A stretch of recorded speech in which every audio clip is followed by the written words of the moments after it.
So, the mighty DR650. Let's talk about this a little bit. There's a lot of reviews online. Maybe I can add to some of it. You know, is it worth it? Is it worth getting, etc.? Is it a crappy bike? And then I'll talk about some modifications I've done to it. So this is a 2023 DR that I bought in January of this year. It is now October 2023. Bought it in January and I picked it up in April. And so far this year, I have 6,338 miles on it with 81 on this tank. I love it. Get the bike. I hemmed and hawed over this for the DRZ400.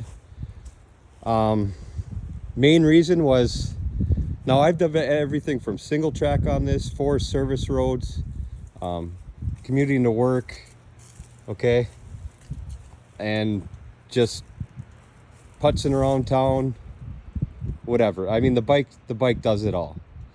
Does it do everything extremely well? No, but I mean, you can get the job done on any of that. I do moto camping trips on this. I've gone to the Porkies with my buddy. You know, we did 500, I don't know, yeah, it was 500 miles round trip.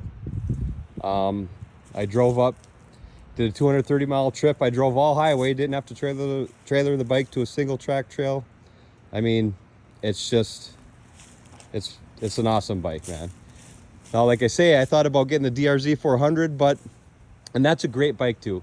Don't get me wrong, that's a great bike too. But for all the highway miles I drive, I went with this.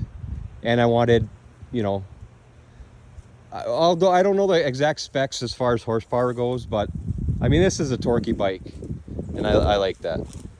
As far as modifications on this, first things I would do is, number one, get this Parabellum Rally windshield or some sort of windshield, okay? I didn't like the idea at first. I kind of liked the look of the stock cowling, but you start getting 55 plus on the highway, that wind's on your chest. You start going over that 60, 65, 70, you're just holding on and you get fatigued really easy. I mean, this is perfect in the summer. You still get some air, but it keeps it off your chest. So you can sit normal and not have like a death grip on the handlebars. That's first thing if you do highway miles. Second, I mean, it's an easy install. Drill 2 holes here, comes with a kit, a template, boom, boom, bolt it in or screw it in and you're good. And what I did though is, oh yeah, for this black, this was a clear windshield, but for the black, all I did was plasti dip. So you can actually peel this off and you can have a clear windshield again, or even if you screw it up. But I like the look of that. You know, kind of gives it a little meaner, aggressive look, and you know, customize it. It's your bike, make it your own. Second must-do upgrade is, even if you don't drive at night. I drive at night to work, but the stock headlight is garbage. I mean, it's not bright at all. I'm telling you what, get the Cyclops. The Cyclops H4 LED Ultra bulb. It's a simple plug and play. And I'm telling you, it's hard to see in the daylight like this. But this light is so bright. Honestly, no exaggeration, it's 10 times brighter than the stock. Easy. I mean, it lights up the road. And people can see you in the day coming, you know, with that LED bulb. So that's a definite must in my opinion. Like I say, I drive a lot at night and I absolutely love it. Huge improvement there. Another mod, I think is a must. I didn't mind the stock wind guards, whatever you want to call them, brush guards, but they're not sturdy enough. They definitely do keep your hands warmer on cold days. But another must in my opinion, especially if you're going to be going off-road, hitting single track, is you need some sort of sturdy bark buster handlebar guards. These are the Tusk D-Flex Pros. I took the stickers off of them, but that saved me, you know, a couple times. And it's nice because the kit comes with this spacer here. Because I don't know if you see a lot of guys, you got to make sure whatever you do get, that it'll fit. Unless you want to cut your handlebars, your levers, sorry. These were nice because, like I say, I didn't have to do any cutting. Another modification I didn't want a metal. I like the looks. This, even though it's plastic, I mean, it's sturdy, guys. I got the Acerbis skid plate. Love it. That's saved me a few times on rocks, that's for sure. And it slides over everything easy. Let's see what else we got for mods. I got these stickers on the swing arm. I took off, like, there's a factory sticker there, and there was a factory sticker down here for your PSI, but I like them. Another modification, I didn't install the other frame guard yet because I actually got case protectors too that you can glue on with some RV silicone or RTV silicone. So I'm waiting. These Acerbis frame guards, because you can see right here where I ride a lot, you know, this is only since April I've been riding it. I got 6,300 miles, like I say, but it's already getting wear. So I don't want to put this side on yet because the other case protector, this kind of goes over here and I don't want it to be in the way, so I'm just waiting on that.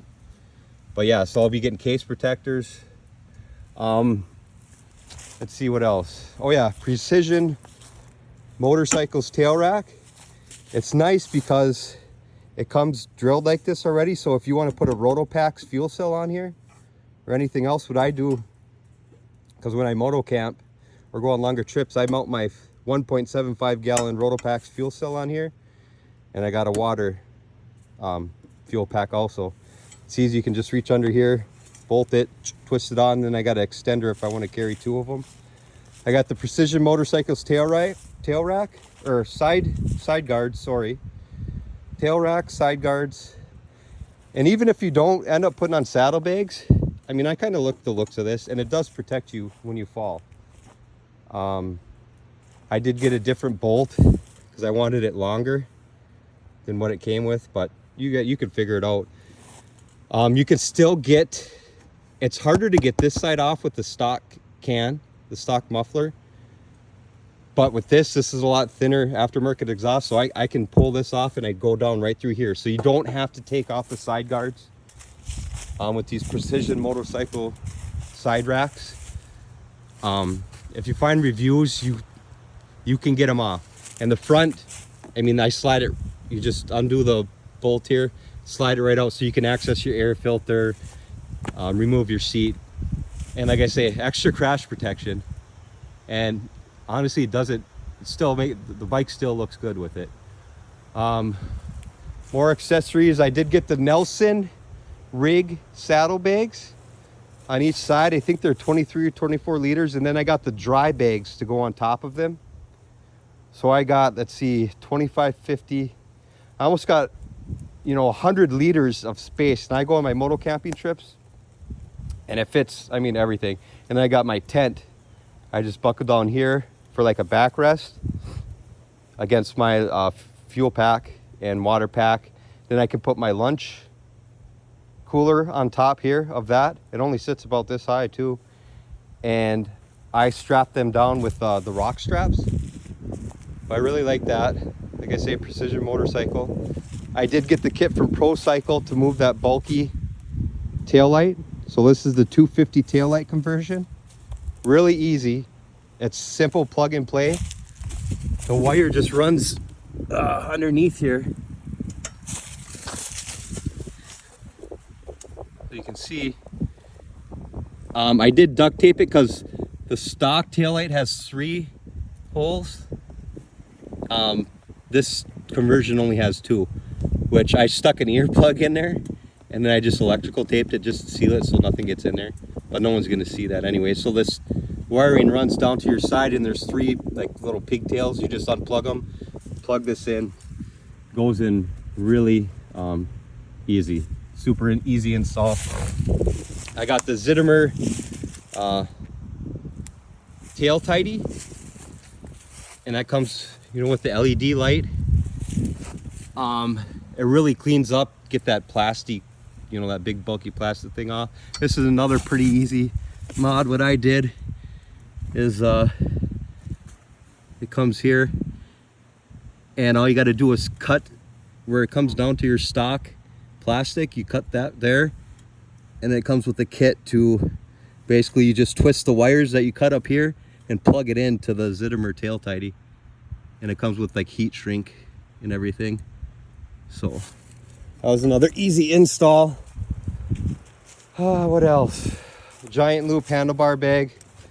I like that. I use this a lot. I put my wallet in there, my other phone, because I use this one. I got a RAM mount. This is for my other iPhone, strictly used as GPS.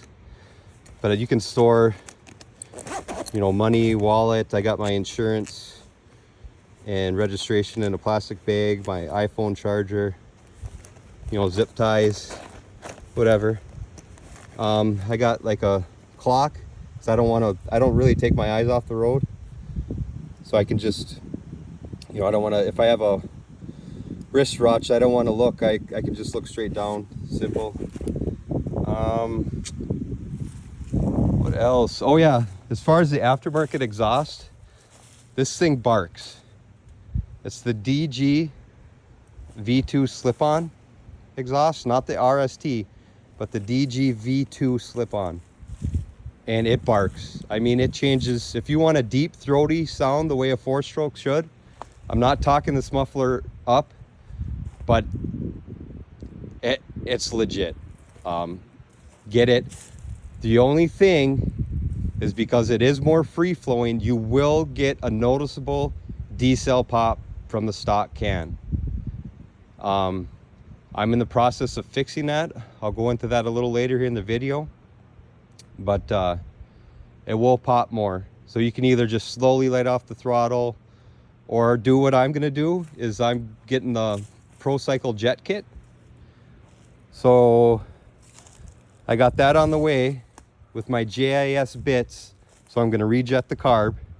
Another thing, on your newer bikes for emissions garbage, all these come with a pair valve now. So this isn't, it's not just California bikes anymore. This pair valve is a secondary air injector that pulses air into your exhaust to burn any excess fuel. And so at night, don't worry if you see it, but especially with if you do a free flowing aftermarket exhaust, you'll see the header glowing. I talked to the dealer about it, because the first time I seen it, all this time, I just noticed it last month in all my riding. I'm like, what? I thought something was wrong. But no, it just, they run lean from the factory. So with the Jet Kit, and I'm taking this off, you can get it's what's called a pair delete kit. Bush Pig Performance in Canada has a kit, or I ordered one, Smart Cycles or something like that. It shipped out of Greece. It should be here next Tuesday, so not too bad. But all you do is it comes with a kit. So this pipe here runs to the front of the cylinder head. You block that off. You just take an Allen key, 4 mil, take it out, take this pipe off, put that plate in there, and then this air valve runs up into a T up here, and you can either plug it with the cap they give you, or take the whole T out and plug this vacuum valve into your top of the carburetor, which is what I'm going to do. I'm going to remove this whole darn thing, so you won't get none of that. I did on the newer models also, there's a charcoal canister. So like you'll get it, and there's 2 rubber hoses. They run down to here into your bottom of your carb, which I've removed. I put a stock. Just get, so for the plug, you can't use a vacuum cap. You want something fuel rated, but you can either cap it off if you can find something, or use that rubber hose or whatever you got. Just cut like an inch and put the bolt in there. You'll cut it off at the shoulder so it's smooth. So you don't twist it in, you know, you don't want threads, because the fuel could possibly leak down the thread and leak out. and then just use the clips with it. You plug it off there. Also on the newer ones, to take out that charcoal canister, you'll have right here your venting for your tank. What on the canister, it'll come down from here, and you'll see it'll go on a check valve down there or whatever. You just pull that off there, and I used the longer hose from the charcoal canister, and I ran my venting all the way down here with that tubing I took off to vent the tank, and it's out of the direction of the tire. So that's all I did there. And you can remove that canister, sat right in here. So you can lose between that and the pair valve, you know, another 3.5 pounds. You don't need it. My bike still runs fine. I mean, I just removed the charcoal canister yesterday. Like I say, I plug it off here. I haven't had an issue. You know, I sealed this off good in the tank, and you know, runs good. And like I say, with the pair valve, that's next. That'll be next week. And then with the jet kit, I'm gonna do Procycle's kit. I'll put the 150 jet kit on there on the 4th needle, like they say. 2 turns out on the fuel air mixture screw. It comes with an extended screw, so you can just adjust it here.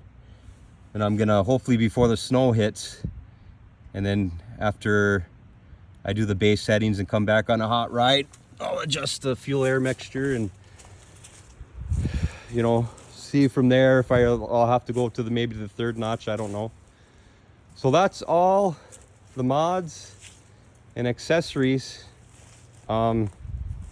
Great bike, love the bike. They're bulletproof. They've been around a while.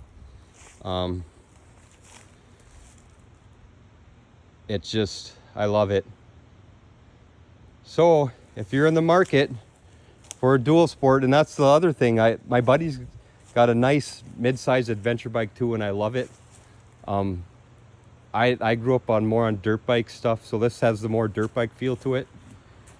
And for my style and personality, for me, this was the way to go, dual sport. So I did have, I'm still waiting, because I got a set of custom wheels from Custom Moto Wheels, I believe. I got the Warp 9 Elite kit. So I got a black wheel with black spokes, and then I got it orange, it was coming with the orange hub and then orange spoke nipples. So I'm gonna have black and orange wheels on this. Once my front tire comes in, I've still been waiting on them Dunlop Mission Trail Max tires. I got my rear in right away, but that front tire, it's been like 3 months now, still waiting on it. That way I can swap back to these. If I'm gonna do any serious off-road riding or single track, I'll take my custom wheels off. So that's it. Hope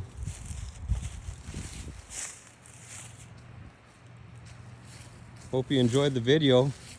Oh yeah, another thing I forgot to mention, for must-do things when you get the bike. First things, I forgot about the stock tires. The trail wings, they are fine on the highway. I enjoyed them on the highway, to tell you the truth. Off-road, they'll still get the job done, okay? But they're not confidence inspiring. I ditched them at 2,000 miles. I didn't even let them wear out. I still had probably half or over half a tread left. I couldn't deal with it off-road anymore. It just gets too squirrely. So at 2,000 miles on this bike, I got these Dunlop D605s. I didn't want too aggressive of a knobby and be buzzing and wear them down more. So this is the only other tire I've tried beside the stock. This is my second rear tire on this Dunlop D605. Like I say, I replaced the stock set at 2,000 miles, put this set of the D605s on. I got 3,000 miles out of that back tire. Okay, and that's a lot of highway riding, and I ride hard. So 3,000 miles, I probably could have got more, 500 more on highway, but I'd lose traction off-road. But so this is my second rear tire I put on at 5,000 miles on the bike. I still have the front D605 from when I first ordered this set. So this has 2, 3, 4, you know, almost 4,400 miles on the front, and I easily got half the tire left. So, and these D605s are cheap, and I like it. A noticeable difference off-road. I've done single track with this tire. I haven't had an issue. I think no matter what with sand, I think you're still, no matter what you put on there, you're gonna have a hard time. Or even like super thick, deep mud, but I don't do anything, you know, as far as crazy sand or like super thick, mucky stuff. I love these tires, but definite improvement from stock. So ditch the stock. And oh, before I forget, the last thing is I got a USB charger installed from Amazon, and so I just used zip ties. You can removable ones here, and what I did is Suzuki has a connector, 2-pin connector underneath the seat and the headlight cowling. So this is not ran directly to the battery, so you're not drying off your battery. You know, if you park it for a while or go on some week-long camping trip, you won't have to worry about a dead battery. What you do is you can order, there was a company in Florida or Eastern Beaver out of Japan, somewhere over there. You get a 2-pin, I believe, male connector, I want to say. And there's no cutting your stock wiring. All you do, so is at the end of this USB charger, you cut off the end of that. I forgot. Oh yeah, it had terminals that you can stick around the screws for your battery. I cut those off, and what you do from that Eastern Beaver is you get the little terminal that you can plug into the 2-pin male connector, and you plug into that female connector that sits under here. It's right by your secondary air breather. You'll see, if you open up the seat, you'll see a 2-pin female connector, I believe, under here that Suzuki has that you can plug in. So that way, the only time this USB is going to work is when you turn on the ignition switch. Same with, there's one underneath here in your wiring set behind your cowling. So just so you guys know, Moto Dan's is the YouTube channel where I found this out from. Moto Dan's. I forgot exactly what video it is, but so that's everything, guys. This video is longer than I wanted to, cutting into my riding time here in October. It's a beautiful 60-degree day, so I want to ride as much as I can before the snow falls. So you won't be disappointed. You know, I don't know how hardcore you want to be. There's guys, yeah, the suspension, blah, blah, blah, this and that. It doesn't do everything great. You know, people always find something to whine about. I think Suzuki did a great job with this bike, and it's very customizable. Aftermarket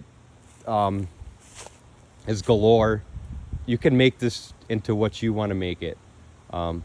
Really like the bike. So, you know, obviously if you want a motocross race, or you want like some super cushy, you know, heavy road glide, you know, whatever, want some crotch rocket, obviously this is not it. But this, if you want to go to the highway, commute to work, putz around town, go moto camping, hit some single track, this bike can do it. And this bike can do it easy. And yeah, the stock seat's a little rough, but you get used to it. So enjoy and throttle on.